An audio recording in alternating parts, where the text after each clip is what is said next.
An Occurrence at Owl Creek Bridge by Bri. A man stood upon a railroad bridge in northern Alabama, looking down into the swift water 20 feet below. The man's hands were behind his back, the wrists bound with a cord. A rope closely encircled his neck. It was attached to a stout cross-timber above his head, and the slack fell to the level of his knees. Some loose boards laid upon the ties supporting the rails of the railway supplied a footing for him and his executioners, 2 private soldiers of the Federal Army, directed by a sergeant who in civil life may have been a deputy sheriff. At a short remove upon the same temporary platform was an officer in the uniform of his rank, armed. He was a captain. A sentinel at each end of the bridge stood with his rifle in the position known as support, that is to say, vertical in front of the left shoulder, the hammer resting on the forearm thrown straight across the chest, a formal and unnatural position enforcing an erect carriage of the body. It did not appear to be the duty of these 2 men to know what was occurring at the center of the bridge. They merely blockaded the 2 ends of the foot planking that traversed it. Beyond one of the sentinels, nobody was in sight. The railroad ran straight away into a forest for 100 yards, then, curving, was lost to view. Doubtless there was an outpost further along. The other bank of the stream was open ground, a gentle slope topped with a stockade of vertical tree trunks loopholed for rifles, with a single embrasure through which protruded the muzzle of a brass cannon commanding the bridge. Midway up the slope between the bridge and the fort were the spectators, a single company of infantry in line, at parade rest, the butts of their rifles on the ground, the barrels inclining slightly backward against the right shoulder, the hands crossed upon the stock. A lieutenant stood at the right of the line, the point of his sword upon the ground, his left hand resting upon his right. Excepting the group of 4 at the center of the bridge, not a man moved. The company faced the bridge, staring stonily, motionless. The sentinels, facing the banks of the stream, might have been statues to adorn the bridge. The captain stood with folded arms, silent, observing the work of his subordinates, but making no sign. Death is a dignitary who, when he comes announced, is to be received with formal manifestations of respect, even by those most familiar with him. In the code of military etiquette, silence and fixity are forms of deference. The man who was engaged in being hanged was apparently about 35 years of age. He was a civilian, if one might judge from his habit, which was that of a planter. His features were good, a straight nose, firm mouth, broad forehead, from which his long dark hair was combed straight back, falling behind his ears to the collar of his well-fitting frock coat. He wore a moustache and pointed beard, but no whiskers.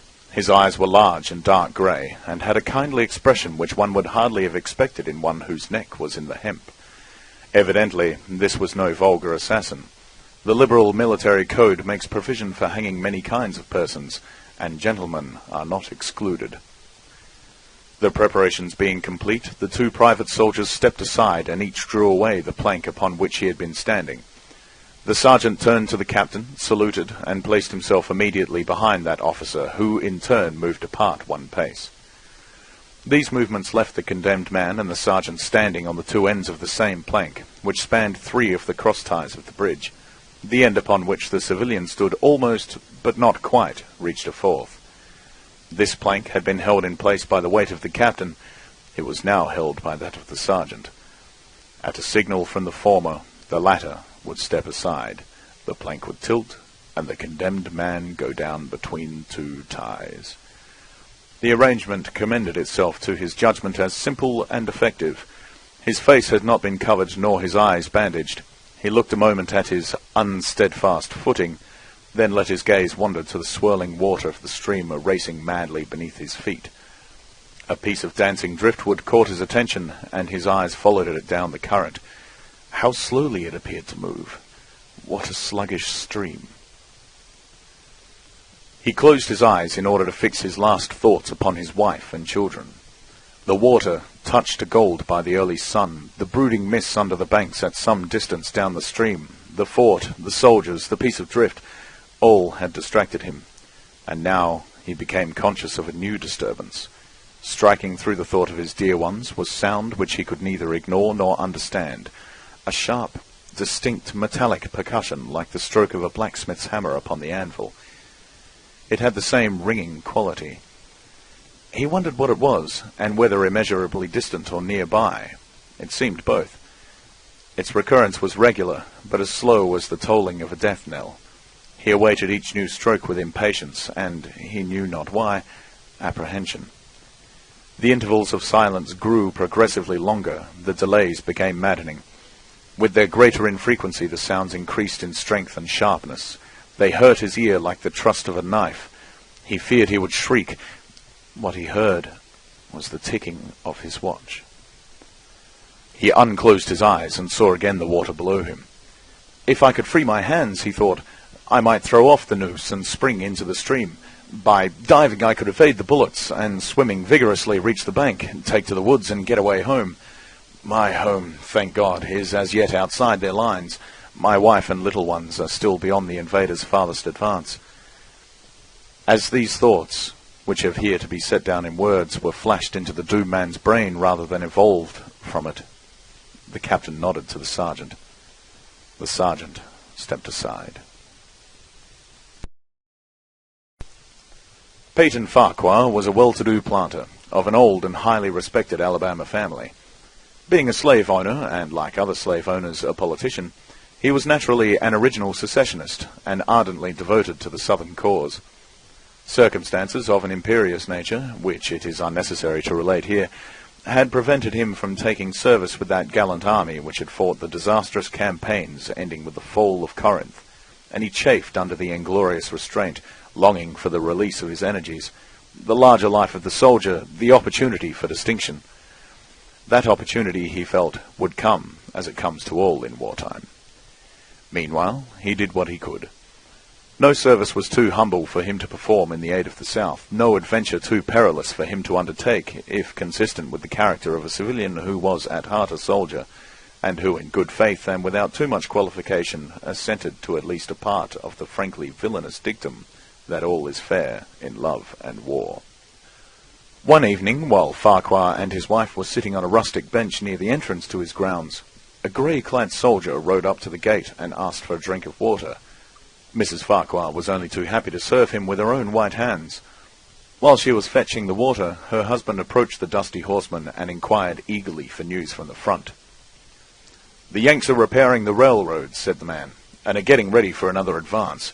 They have reached the Owl Creek Bridge, put it under order, and built a stockade on the north bank.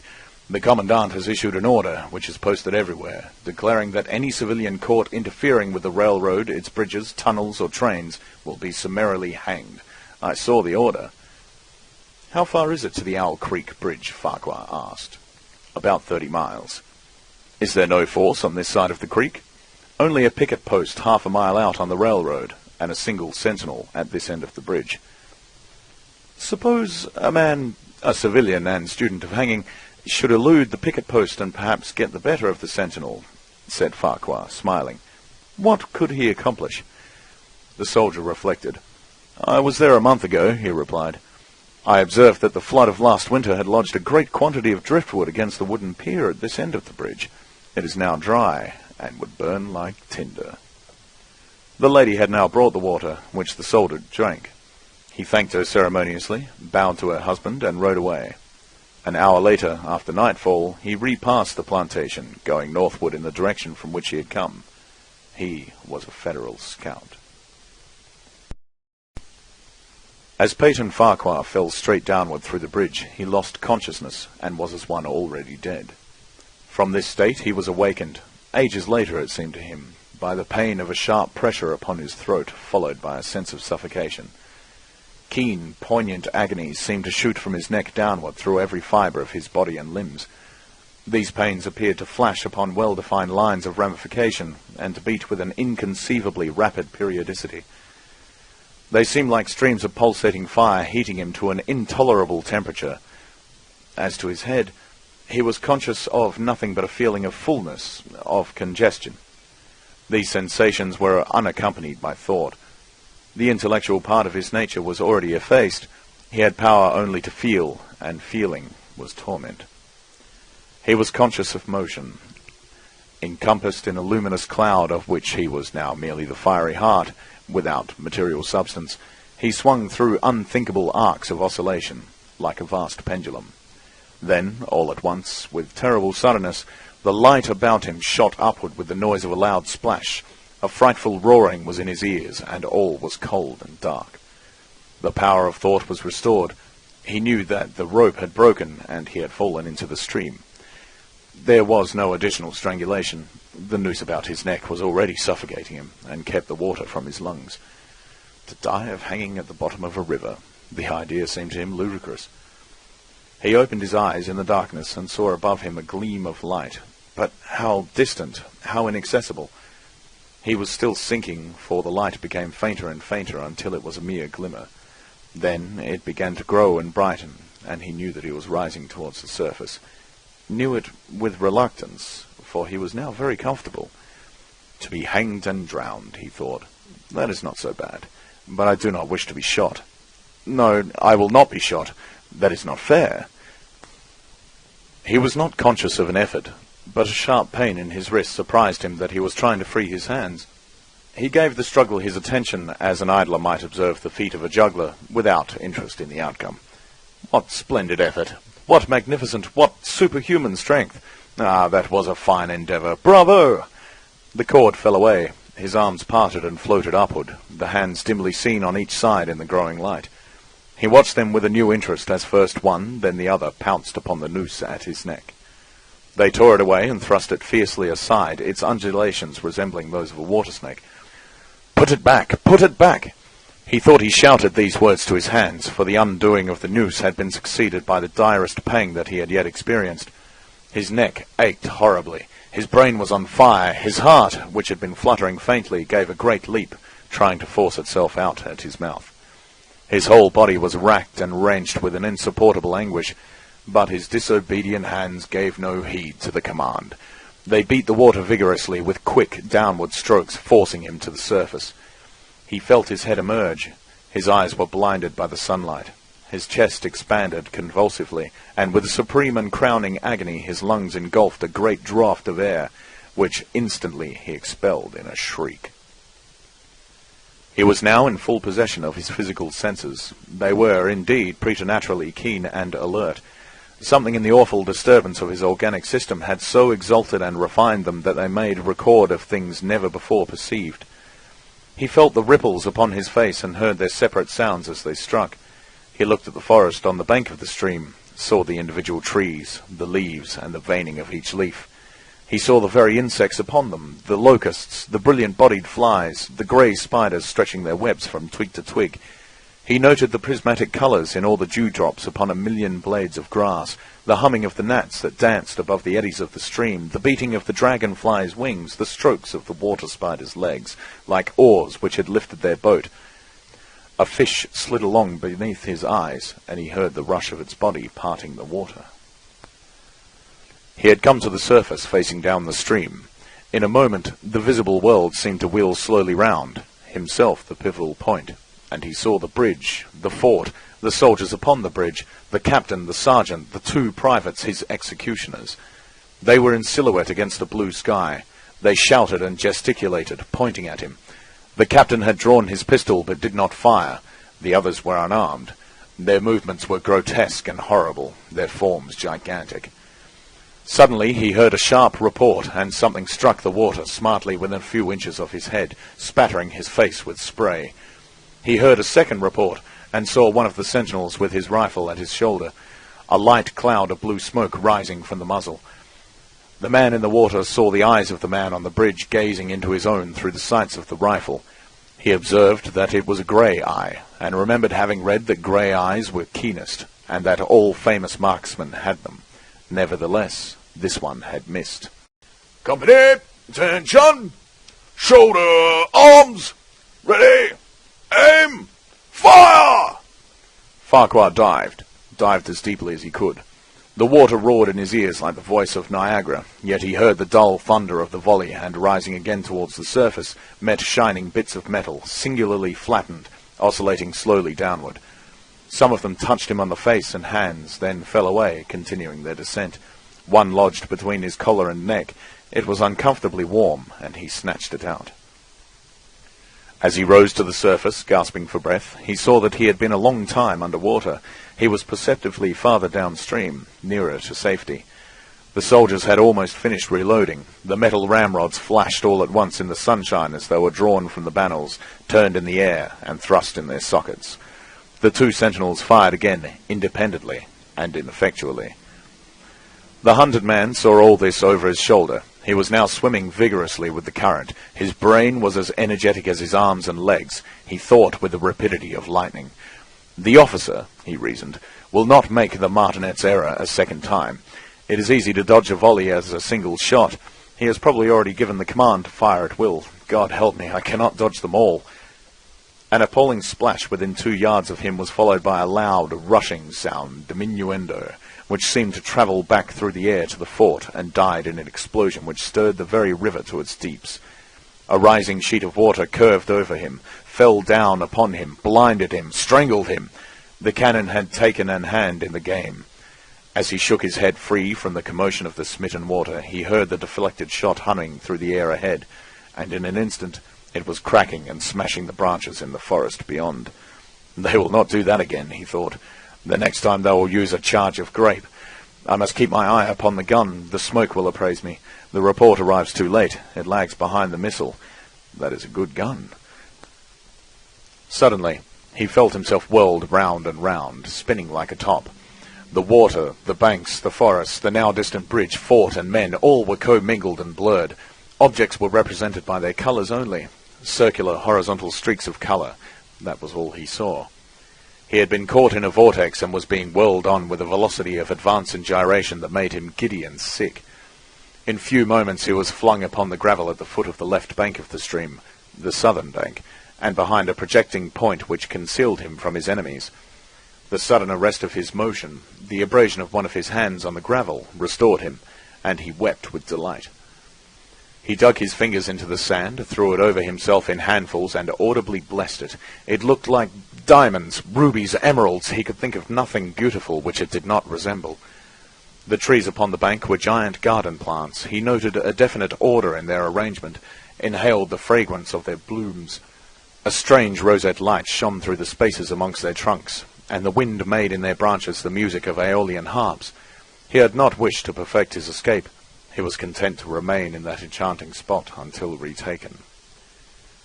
A whiz and rattle of grape-shot amongst the branches high above his head roused him from his dream. The baffled cannoneer had fired him a random farewell. He sprang to his feet, rushed up the sloping bank, and plunged into the forest. All that day he travelled, laying his course by the rounding sun. The forest seemed interminable. Nowhere did he discover a break in it, not even a woodman's road. He had not known that he lived in so wild a region. There was something uncanny in the revelation. By nightfall he was fatigued, footsore, famished. The thought of his wife and children urged him on. At last he found a road which led him in what he knew to be the right direction. It was as wide and straight as a city street, yet it seemed untravelled. No fields bordered it, no dwelling anywhere. Not so much as the barking of a dog suggested human habitation. The black bodies of the trees formed a straight wall on both sides, terminating on the horizon in a point, like a diagram in a lesson in perspective. Overhead, as he looked up through this rift in the wood, shone great golden stars, looking unfamiliar, and grouped in strange constellations. He was sure they were arranged in some order which had a secret and malign significance. The wood on either side was full of singular noises, among which once, twice, and again, he distinctly heard whispers in an unknown tongue. His neck was in pain, and lifting his hand to it, found it horribly swollen. He knew that it had a circle of black where the rope had bruised it. His eyes felt congested. He could no longer close them. His tongue was swollen with thirst. He relieved its fever by thrusting it forward from between his teeth into the cold air. How softly the turf had carpeted this untravelled avenue! He could no longer feel the roadway beneath his feet. Doubtless, despite his suffering, he had fallen asleep while walking, for now he sees another scene. Perhaps he is merely recovered from a delirium. He stands at the gate of his own home. All is as he left it, and all bright and beautiful in the morning sunshine. He must have travelled the entire night. As he pushes open the gate and passes up the wide white walk, he sees a flutter of female garments. His wife, looking fresh and cool and sweet, steps down from the veranda to meet him. At the bottom of the steps she stands waiting with a smile of ineffable joy, an attitude of matchless grace and dignity. Ah, how beautiful she is! He springs forward with extended arms. As he is about to clasp her, he feels a stunning blow upon the back of the neck. A blinding white light blazes all around him with a sound like the shock of a cannon. Then all is darkness and silence. Peyton Farquhar was dead. His body, with a broken neck, swung gently from side to side beneath the timbers of the Owl Creek Bridge. And that's the end of Owl Creek by Ambrose Bierce.